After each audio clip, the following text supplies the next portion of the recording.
For this video series, I'm revisiting every episode of the 1993 animated series Adventures of Sonic the Hedgehog.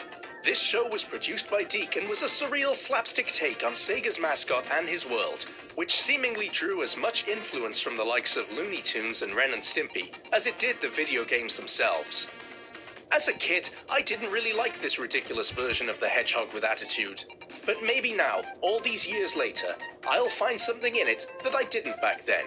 So join me as I revisit every episode with an abridged retelling of the story, followed by a review and a ranking, as I put together my definitive list of the best to worst episodes of the Adventures of Sonic the Hedgehog. Let's see how silly things get today as we dive into Episode 1, Super Special Sonic Search and Smash Squad. Our story begins with a shot reminiscent of 2004's Lost in Translation, but instead of Scarlett Johansson's arse, it is that of Sonic the Hedgehog. It is here that we are introduced to Sonic and Tails, who are running around like a pair of lunatics. I'm not sure why, but they briefly hold hands for a moment before running off. Anyway, the scene is set. These two are pals, and they're having a lovely day. Enter our first antagonists to try and ruin it, though. Two robots with staggeringly low IQs named Scratch and Grounder, who manage to catch Sonic and Tails. In an attempt to convince their captors to free them, Sonic recounts a tale of how they first met the robots. Cue a flashback. Sonic and Tails are in a town where the residents are all scared shitless. This is because there's a bounty hunters convention nearby.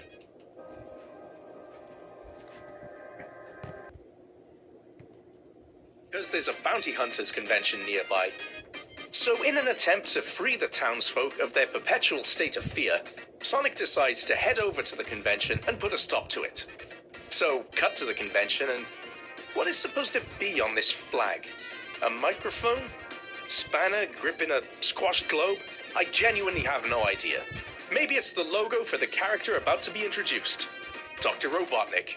He's the host of this convention, and it quickly becomes apparent that he's a villain, and that he's the one who's built these nasty mercenaries, as he calls them. Look at the state of these things. That one there's a tap. Certainly a step down from the badniks in the games at the time. Anyway, we learn here that Robotnik detests Sonic the Hedgehog, as he is constantly putting a stop to his evil schemes. He's also the reason he's bald, as he made him tear every hair from his head too, apparently. Already, this show is getting weird. Within seconds of being introduced to him, Robotnik smashes his own teeth and then opens the top of his head to reveal a little sign on a robot arm. What is he? Is he even human in this show? It took 4 minutes for this lunacy to start. To be honest, having seen this show when I was a kid, I'm surprised that it stayed normal for that long. So Sonic and Tails arrive and... Hey, look. His weird flag must have fallen off. Well, he forgot to draw it in. Anyway, Robotnik declares Sonic a wanted fugitive and offers a price of 1 billion Mobiums for him to be captured or killed. Dark. So I guess in this Sonic universe, there's a currency. Sonic then makes his presence to the audience known, so Robotnik sends his robots after him. I guess he built a bunch of these ones, because more and more of the same ones keep running past the camera. Sonic makes short work of him anyway. What's with these designs, by the way? Is that a pump? And some sort of blob with wheels? I wouldn't F with the big guy, though. He looks like he could throw a punch. Anyway, sticking with the circus theme scene at the convention, Sonic dresses up as a ringmaster and assembles his own circus tent. Here he invites the easily distracted bounty hunters into a free show, only for them to enter and fall off a cliff to their deaths. After this, Sonic dispatches the other robots with various costume antics and Looney Tunes-esque methods. Maybe this one isn't a robot. Like, he looks like an animal, so maybe he's a legit, non-Robotnik built bounty hunter. Anyway, Sonic F's him up too. We sure showed them, didn't we, Sonic? We? Tails didn't do anything. Anyway, here we get a game reference. Robotnik is in his Eggmobile, as seen in, well, all the Sonic games, more or less. However, in this show, it's referred to as the Egg-O-Matic. Furious at the bounty hunter's incompetence, Robotnik heads back to his fortress and decides he has to use all of his genius to create some new robots that aren't crap. I guess he was phoning it in with that last batch. And here we get to see his process for building badniks, which amounts to little more than chucking a bunch of random junk into a machine, like a witch with a cauldron, and then pulling a lever. It seems you can literally put anything in there. Food, toys, clothing. I guess that explains all the weird designs like that tap bot from earlier. A tap must have been one of the ingredients. But you know, credit where credit's due, Robotnik did build this machine. It's an impressive bit of kit. He's emptying eggs into it now. Yeah, you've got to put in books and computers and a degree to ensure that they're smart. I get the logic. But what the hell laid these eggs? Look at all this shit falling out. The machine does its thing and enter Scratch. The newly created first member of the Supersonic... the SSSS... Loads of S's. An elite team of hedgehog hunters. To be honest though, for me, the cracks are already showing with this badnik. I mean, the first thing he does is lick Robotnik excessively. And he's clearly incredibly cowardly. This isn't gonna be any good against Sonic. If it was down to me, I'd have started over. But nevertheless, Robotnik decides to ignore these glaring red flags and clones him anyway to increase his chances of successfully capturing Sonic. 2 heads are better than 1 and all that. But Scratch immediately bollockses up the cloning process by pissing around with the levers while the machine's in use. What the hell is happening here? What is he?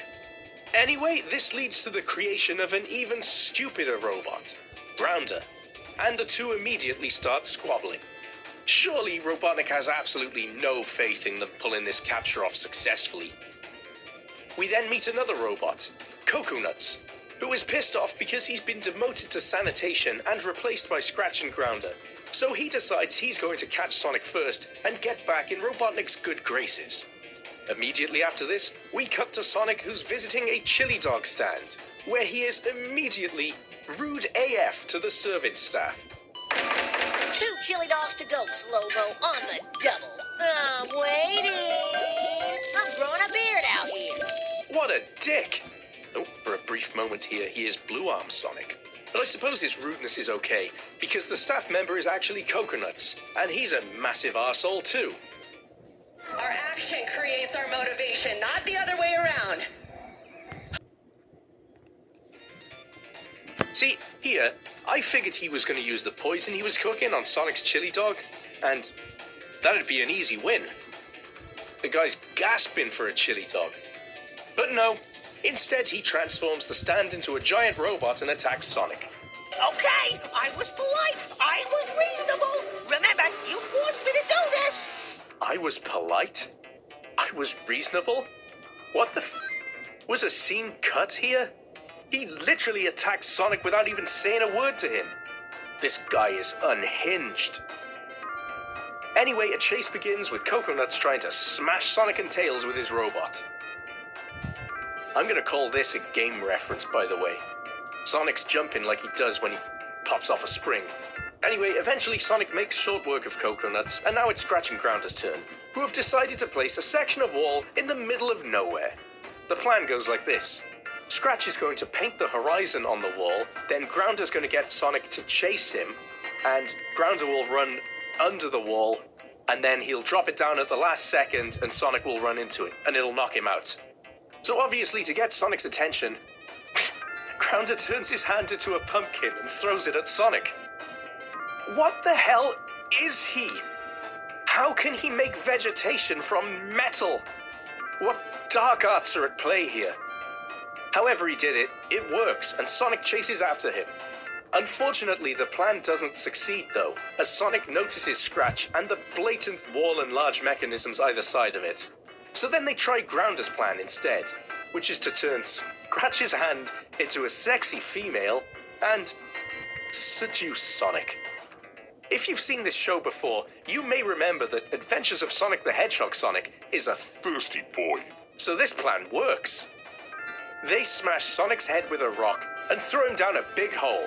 Success! But Sonic is able to quickly tunnel out and disguise himself as a doctor, who gets the robots to hold out their tongues while he drops massive weights down their throats. Ultimately, though, they're okay.